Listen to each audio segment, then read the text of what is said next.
In a newly released dash cam video, a police officer uses his police car to take out an armed suspect. Consider yourself warned, though, this is extremely graphic footage. 1U1 PT7. Okay, never mind. Arizona Pavilion. Alright, one round just went out into the sky. It's definitely unlocked now. It's definitely loaded. Have units, be prepared.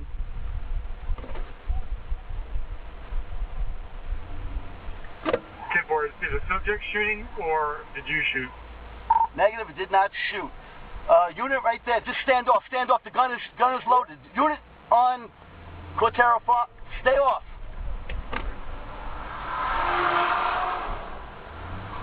Oh!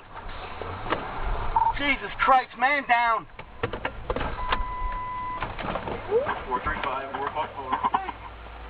That's the raw, unedited audio and video there, and we also have this slightly different perspective for you in the second video. Oh!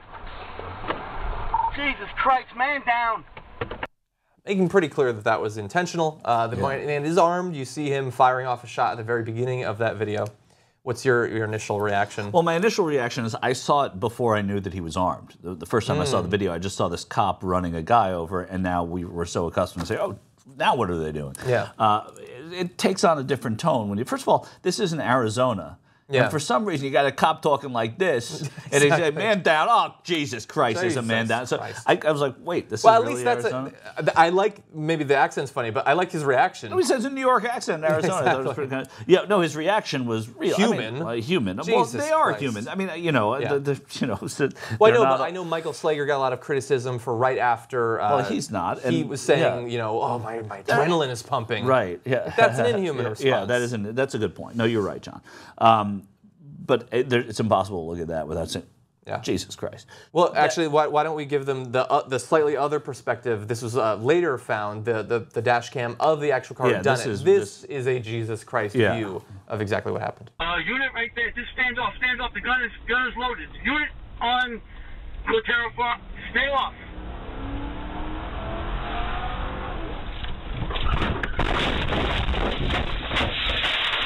Christ, man down.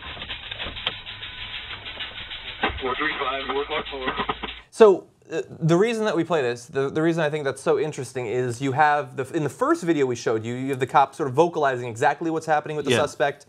He doesn't actually clarify that he says no, shots weren't fired or something. Right. He says second time. He should have said the guy fired. But the cop who actually drove the car into the suspect said nothing the entire time. Said nothing. Also, he drove around a cop. He passed the other cops. Yeah. So if you're not going to do this, I'm going to do this. But that's of course not how it went. I mean, that's not the way it works. But unbelievable too. First of all, the debate is whether or not it was justified or could be justified. Or could be justified. I mean, he's walking down the street firing a rifle in the air with an open rifle in a neighborhood that apparently has homes in it, as well as sort of an empty lot off to the right, from what we could tell. Yeah.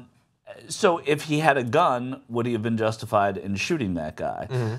Most people, I think, would say probably. Most people would say probably. I would say in the leg or with a taser or disabling him.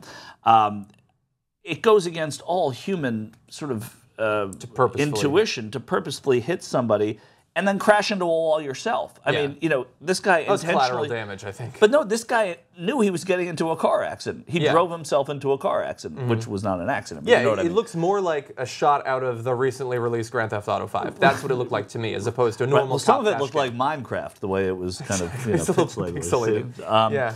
Your son is a player of Minecraft, I see. Oh, I totally forgot that he played too. But yeah, there's that, and then there's you know, the idea of did he try and sideswipe him so he wouldn't kill him? That's dangerous too, because the guy going has a damn rifle. fast and he's got a rifle. And you don't want to crash right next to a man why don't you who's firing pull off a up rifle. and show your gun and say put down your weapon? I don't think any cop would want to be that close to a man who's firing off rounds with his rifle. I think that's the. Well, I mean, but he's firing it into the air. He's got a gun. You have guns, and he's surrounding you. Say, put down your weapon. Yeah.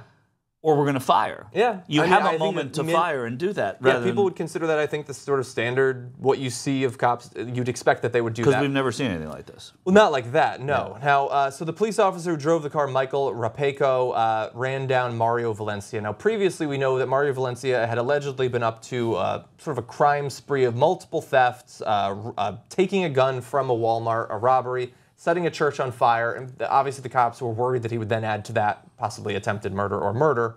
And we have a statement from the police chief of that town saying, if we're going to choose between maybe we'll let him go a little bit farther and see what happens, or we're going to take him out now and eliminate any opportunity he has to hurt somebody, you're going to err on the side of in favor of the innocent people without a doubt. And so I think this is a little bit... It's hard to argue with that, by the way. It's hard to argue with that, certainly, and you would expect that. We're very critical of lethal force because lethal force seems to be mainly applied to unarmed minority suspects. Right. In this case, he is armed. He's committed crimes, not necessarily, well, I mean, setting fire to a church is a violent crime. Yeah. He's being followed because he's on a spree. So they've found their man. Yeah. You know, and he's armed and dangerous. Yeah. And so in this case, I'm more inclined to, look, I don't want to see cops ramming their cars into things, especially because he did it right next to a tree. I mean, there's a possibility of collateral damage. You don't know if there's another person right nearby. The guy was also, it puts the cop in danger. I mean, the cop's you know, implicitly in some danger. But you know, he drove into a wall, it seemed. You know, and he was controlled, and he did it as well as you could do whatever it was that he did. Yeah, the cop could have died. Yeah. The man, Michael Valencia, might not have died and could then have killed the cop who's crashed right next to him. It's a dangerous, very risky move. The man's lawyer is saying that this was excessive use of force. We'll have to see if a jury agrees with it. Yeah, and it's an imperfect situation, but this one relies, I think, a lot on context too, because you have to know what this guy had been doing all day, how long they'd been following him, and the previous history of the police officer who drove the car, perhaps. Yeah, is this his go-to? That would be bad news if we found that out. Right. I hope not.